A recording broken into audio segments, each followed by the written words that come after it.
Hello, everyone. Assalamu alaikum. We now move to a discussion of Israel and Palestine. As you all may know, the Israeli government has installed its new ministers, and as many predicted, chaos has begun to erupt. The human rights violations are escalating. To discuss what this means, not only for the Palestinian and Israeli people, but for American foreign policy, very welcome on our special guest, Mr. Richard Silverstein. Many of you know him. He is the famous author behind Tikun Olam, the blog. He's an author, writer, and a journalist. And we're happy to have him back with us today. Hello, Richard. How are you? Thank you. It's good to be with you.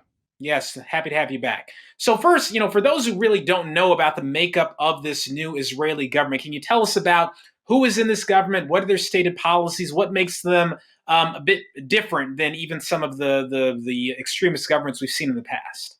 Well, the innovation, if we can call it that, of this government is that it's become the first fascist government in the history of Israel. The views of the ministers are the farthest right that any government has ever had. And some of the issues that they're going to take up involve misogyny against women, homophobia, and also, of course, even worse approach to the Palestinian people and conflict in Palestine.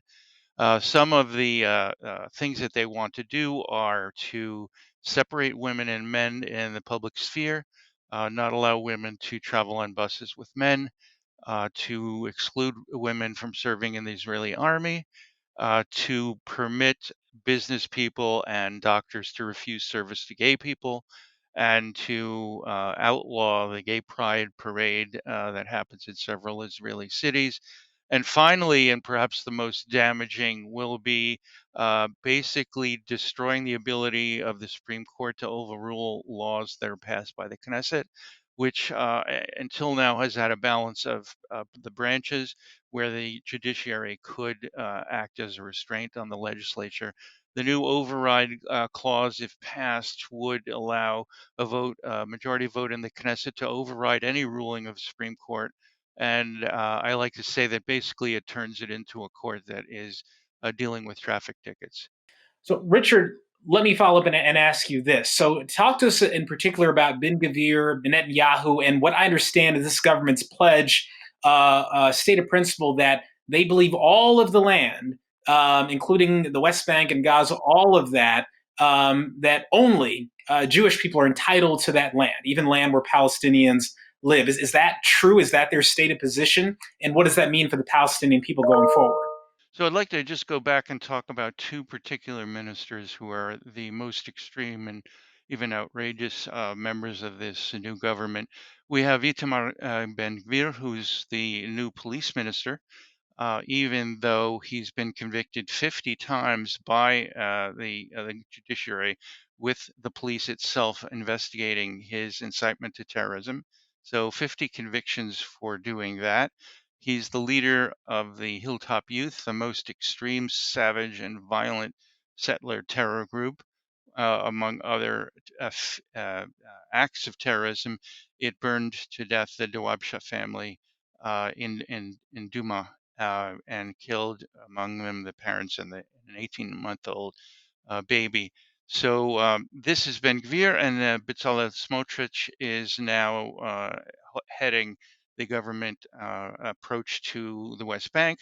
All of the settlements that are going to be built are going to be at his behest, and any repression and any destruction of homes and evictions from villages in the West Bank will be controlled by him. Smotrich was found by the Shin Bet about 20 or 25 years ago to have a bomb in his car that he was going to explode as a protest against the withdrawal of Israeli forces from Gaza. So there you have those fellows, and Netanyahu announced that the platform of this government, going back to what you were talking about, would uphold the inalienable rights of the Jewish people to sovereignty over all territory from the river to the sea, which of course means that for all intents and purposes, Israel is going to annex or consider annexed all of this territory, you know, including the West Bank.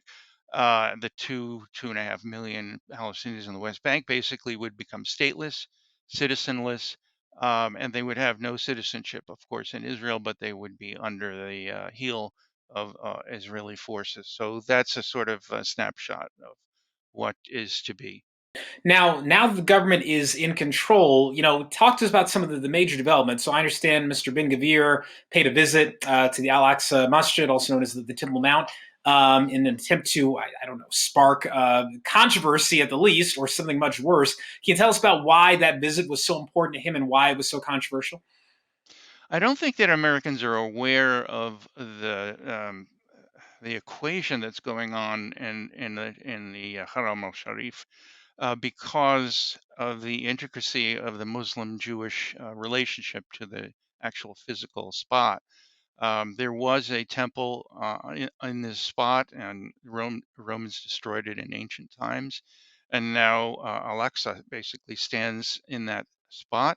Israelis until now have worshipped at the Kotel, which are the outer walls of the old temple.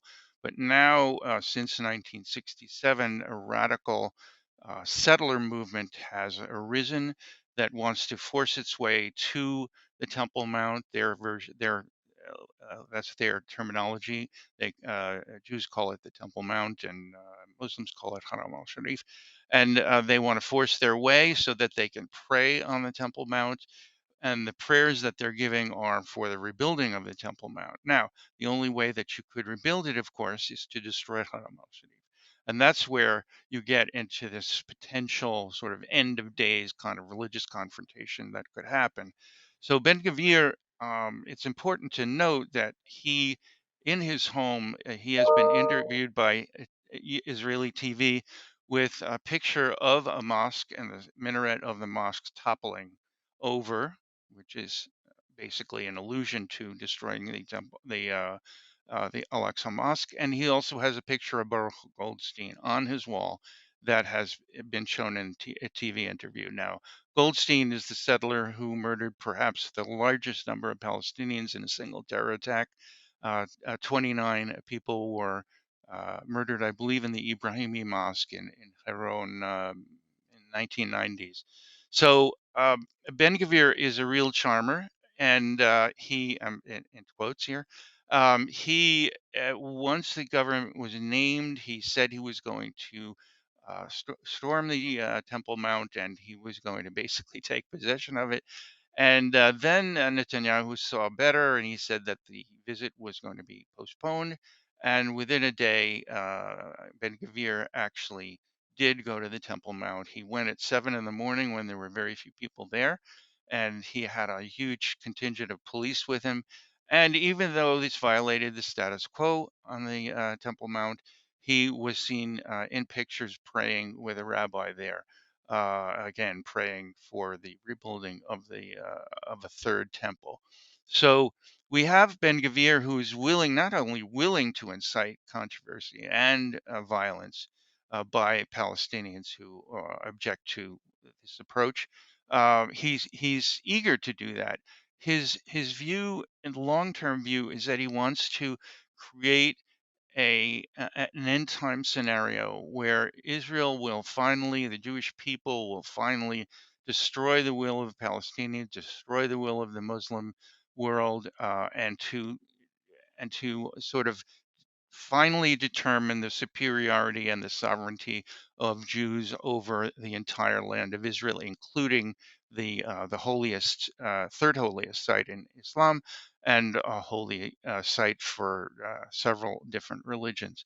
So that's the vision that he has, and that's why it's incredibly dangerous, and that's why this government is the most dangerous in the history of Israel.